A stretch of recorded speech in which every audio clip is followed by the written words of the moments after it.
One cave.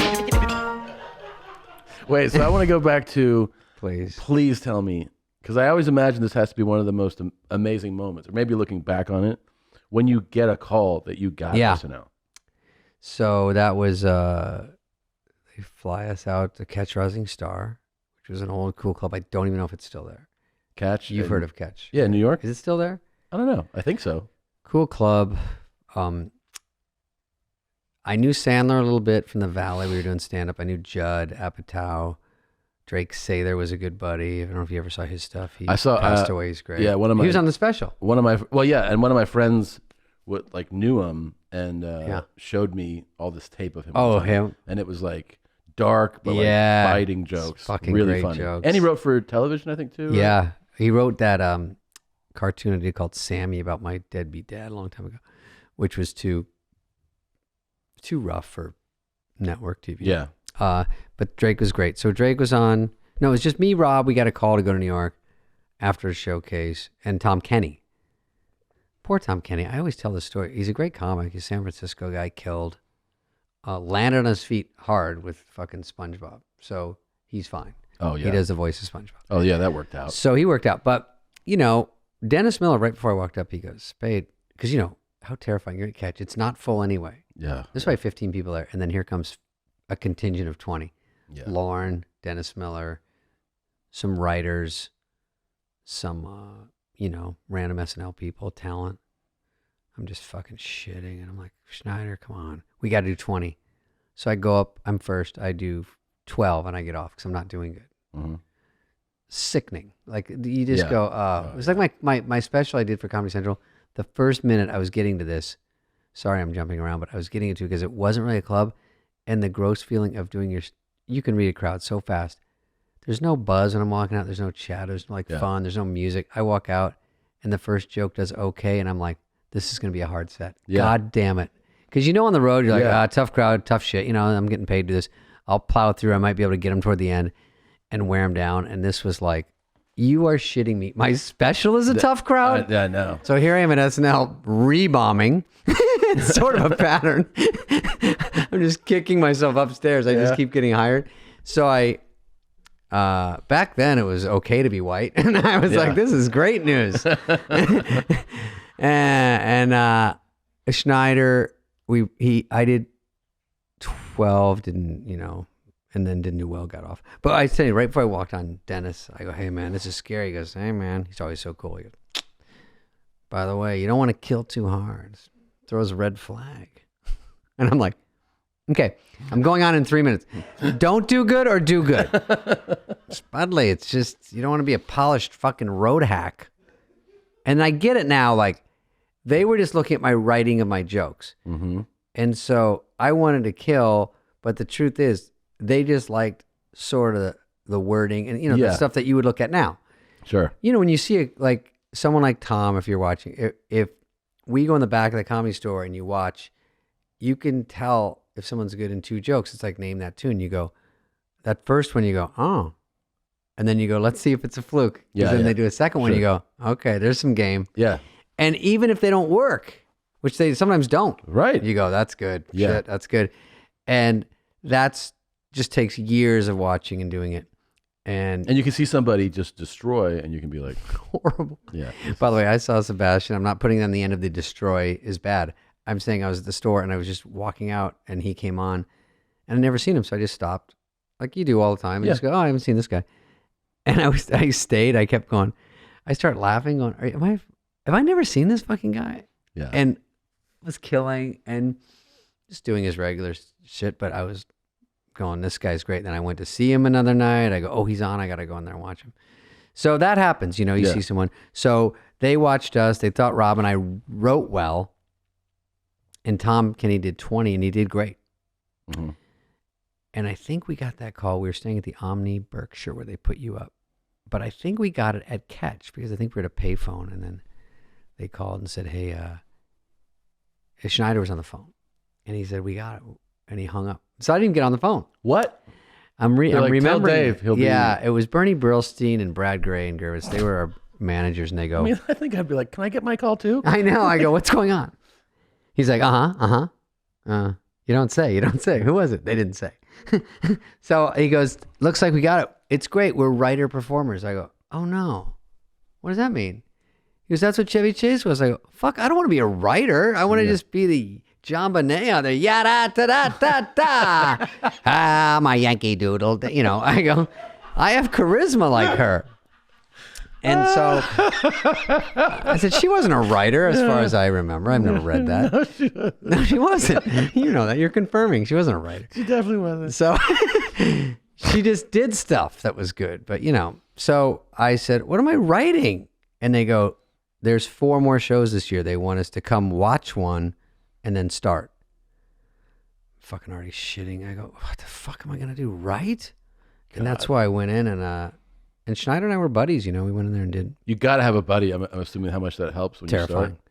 But that'd be the worst. But you go in and they go, and Jim Downey, who's a legendary, great writer, not just because he has his rep is good because it's real. Like I saw it every day. He's very good, and you just learn a lot. And he goes in and they give you a notepad, yellow legal pad. There's no computers, and you just get a wood desk, and you go, why don't you guys share this office? And then that's it.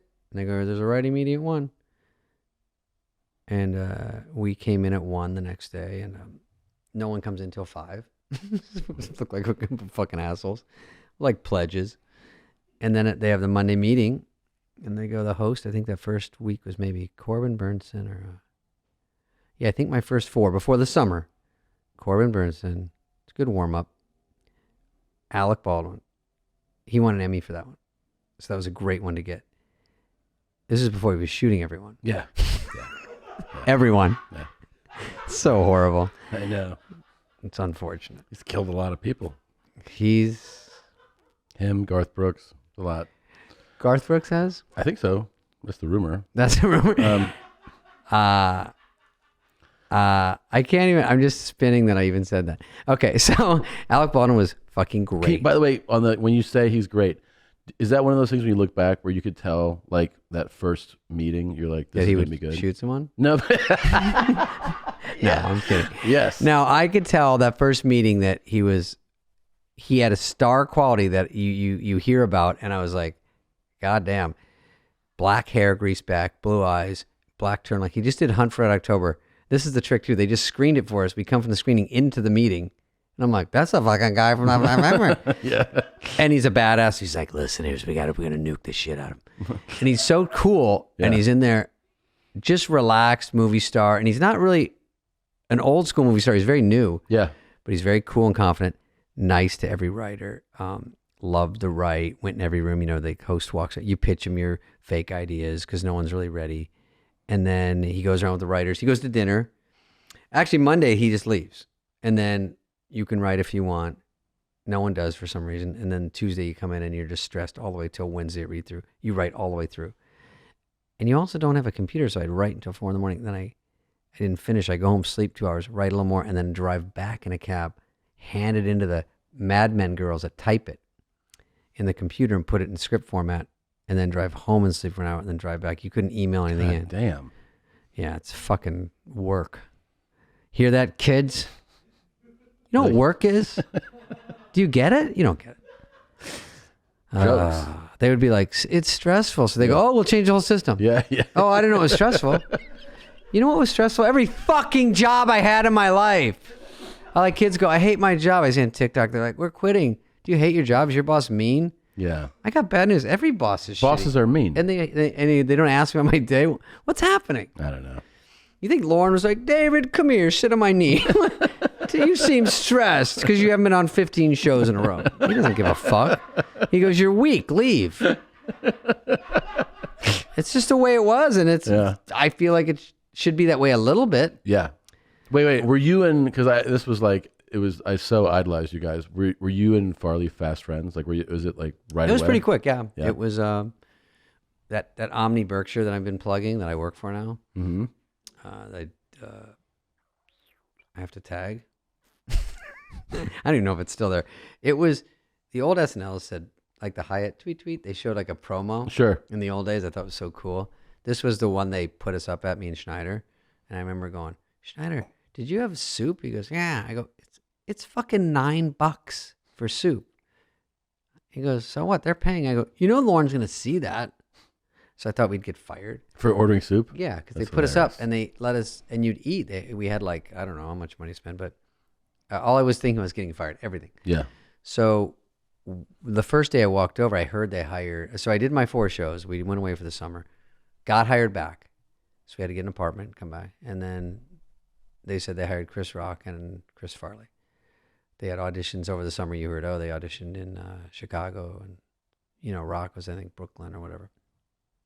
Sandler. They have good stories about that. Chris Rock has good audition stories. He said Dana Gould did better than him. So he left. After his audition, he left. He goes, I didn't get it. Yeah. And he got it. And so I go there, and then I'm walking out, and I see Farley.